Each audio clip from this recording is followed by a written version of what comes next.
ইন্দো-নেপাল সীমান্তে সান্দাকফু থেকে ৭ কিলোমিটার দূরে অবস্থিত থাকুম ভ্যালির ইয়াক লজে ২-১ দিন থাকার ইচ্ছে থাকলে জেনে রাখা জরুরি থাকুম ভ্যালি ভ্রমণ সংক্রান্ত বেশ কিছু গুরুত্বপূর্ণ তথ্য। পূর্ণিমা হোক অথবা আমাবস্যা, আবহাওয়া পরিষ্কার থাকলে থাকুম ভ্যালির সৌন্দর্য ঈর্ষণীয়। যেখানে পৌঁছতে পারলে অনেকেরই মনে পড়ে যায় ছোটবেলায় পড়া অথবা শোনা রূপকথার অনেক অনেক গল্প। যে কিছু লিখতে পারে না তাকে দিয়েও অনেক কিছু লিখিয়ে নেয় এই উপত্যকার প্রাকৃতিক সৌন্দর্য। থাকুম ভ্যালি পূর্ণিমা রাত্রে যেমন সুন্দর, তেমনি আমাবস্যাতেও।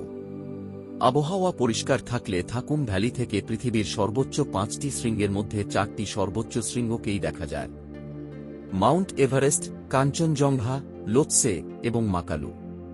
কাঞ্চনজঙ্ঘার উপর চাঁদের আলোর প্রতিফলনের দৃশ্য উপভোগ করার সৌভাগ্য বিগত দিনগুলোতে অনেকেরই হয়েছে। সে এক অপরূপ দৃশ্য। স্বচক্ষে না দেখে থাকলে অনেকের কাছেই অবিশ্বাস্য বিষয়টি। আমাবস্যার সময় থাকুম ভ্যালি পৌঁছে অনেকেরই আকাশ গঙ্গাকে নজরবন্দি করার সৌভাগ্য হয়েছে বিগত দিনগুলোতে।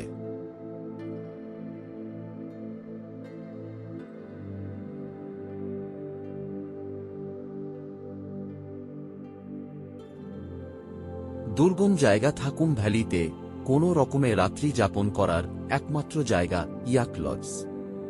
এটি ছাড়া থাকুম ভ্যালিতে একটি ফরেস্ট গেস্ট হাউস রয়েছে, যেটার অফিসিয়ালি অ্যাডভান্স বুকিং হয় না। হঠাৎ পৌঁছে যদি দেখা যায় বন দপ্তরের কোনো কর্মী সেখানে রাত্রি যাপন করছেন না, সেক্ষেত্রে ফরেস্ট গেস্ট হাউসের কেয়ারটেকার থাকতে দিতে রাজি হলে তবেই ওখানে রাত্রি যাপন করা যায়। সুতরাং এটা বলাই যায় থাকুম ভ্যালিতে রাত্রি যাপনের একমাত্র জায়গা ইয়াক লজ। খুব সাধারণ থাকা খাবার বন্দোবস্ত ইয়াক লজে। বেশ কিছু শোবার ঘরের সাথে সংযুক্ত শৌচাগার রয়েছে, তবে সেখানে রানিং ওয়াটার নেই। বাইরে রেখে দেওয়া ড্রামের জল নিজেকে বয়ে নিয়ে এসে শৌচাগারে ব্যবহার করতে হয়। পানীয় জলের সমস্যা রয়েছে থাকুম ভ্যালিতে। Electricity, geyser, mobile network, wifi পরিষেবা নেই ইয়াক লজে। আপাতত মোবাইল চার্জ করার কোনো ব্যবস্থা নেই ইয়াক লজে। থাকুম ভ্যালি ভ্রমণের ক্ষেত্রে পাওয়ার ব্যাংক সাথে রাখতে পারলে ভালো। ইয়াক লজে গিজার না থাকলেও হাত মুখ ধোয়া এবং পান করার জন্য গরম জল পাওয়া যায়। মোবাইল নেটওয়ার্ক এবং ইন্টারনেটের সমস্যা থাকায় থাকুম ভ্যালি ভ্রমণের ক্ষেত্রে পর্যাপ্ত ক্যাশ টাকা সাথে রাখা জরুরি। অনলাইন পেমেন্টের কোনো ব্যবস্থা নেই যাত্রাপথের বেশিরভাগ জায়গাতেই।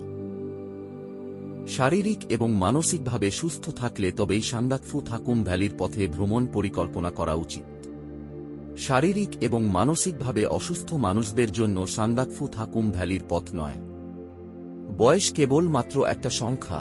চাইলে যে কোনো বয়স্ক মানুষই সান্দাকফুর পথে খুব সহজেই যেতে পারে, শুধু মনের জোর থাকা দরকার। অনেকের মুখেই এই কথাগুলো শুনে অনেক অসুস্থ বৃদ্ধ মানুষও সান্দাকফু থাকুম ভ্যালি যাবার মতন একটা ভুল সিদ্ধান্ত নিয়ে ফেলেন সমস্ত প্রতিকূলতাগুলোর কথা ভুলে।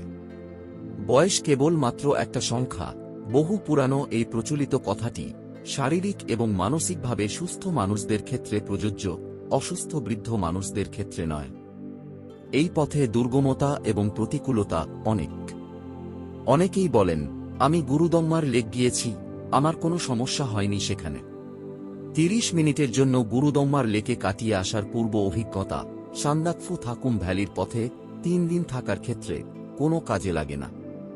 অন্যান্য জায়গার সাথে সিঙ্গালিলা জাতীয় উদ্যানে থাকা সমস্যাগুলোর বিস্তর ফারাক। সান্দাকফু, থাকুম ভ্যালি ইত্যাদি অঞ্চলগুলোতে সর্বদা ঘণ্টায় ১০ থেকে ১৫ কিলোমিটার গতিবেগে শৈত্যপ্রবাহ চলে। মাঝে মধ্যেই রাতের দিকে তাপমাত্রা হিমাঙ্কের অনেক নিচে থাকে। ইয়াক লজে রুম হিটারের কোনো বন্দোবস্ত নেই। অক্সিজেনের ঘাটতি রয়েছে সম্পূর্ণ যাত্রাপথে। রাত্রে হঠাৎ কেউ অসুস্থ হলে প্রাথমিক চিকিৎসা করতে যেতে হয় প্রায় ৫ ঘণ্টার দূরত্বে থাকা সুখিয়া পুকুরি। ট্রেকিং রুট সান্দাকফু থাকুম ভ্যালির পথে সম্পূর্ণ ভ্রমণ পরিকল্পনা গাড়িতে হলেও প্রাকৃতিক বিপর্যয় অথবা গাড়ির যান্ত্রিক গোলযোগের কারণে যে কোনো সময়ই ৭ থেকে ১০ কিলোমিটার রাস্তা পায়ে হেঁটে গন্তব্যে পৌঁছতে হতে পারে নিজের ব্যাগ নিজেকে নিয়ে। অতিরিক্ত তুষারপাত হলে সাময়িকভাবে গাড়ি চলাচল বন্ধ হয়ে যায়।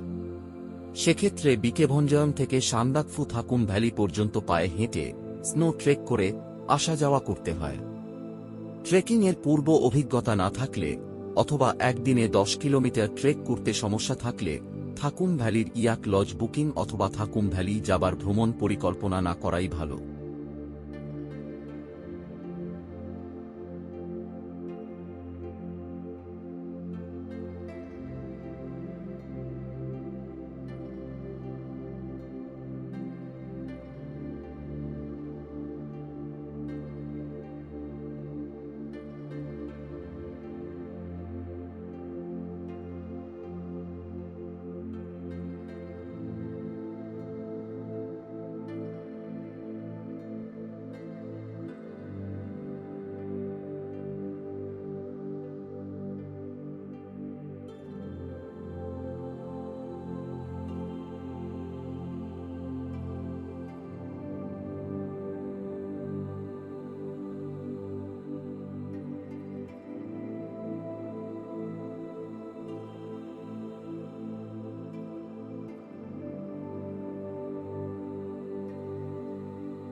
যেহেতু সিন্নালীলা জাতীয় উদ্যানের বিভিন্ন জায়গায় অক্সিজেনের ঘাটতি রয়েছে এবং অনেকেরই উচ্চতাজনিত সমস্যা হয় 10,000 ফুটের উপরের দিকে থাকা জায়গায় গিয়ে, তাই উচ্চতার সাথে শরীরকে মানিয়ে নিয়ে ভ্রমণসূচি তৈরি করা উচিত।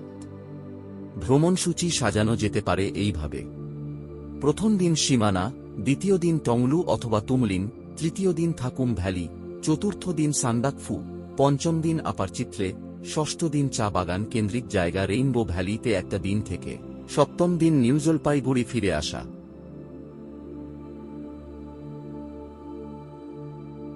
হাতে যদি সময় থাকে 3 রাত্রি 4 দিন, সেক্ষেত্রে ভ্রমণসূচি সাজানো যেতে পারে এইভাবে: প্রথম দিন সীমানা, দ্বিতীয় দিন টংলু অথবা তুমলিন, তৃতীয় দিন থাকুম ভ্যালি, চতুর্থ দিন ফিরে আসা নিউ জলপাইগুড়ি।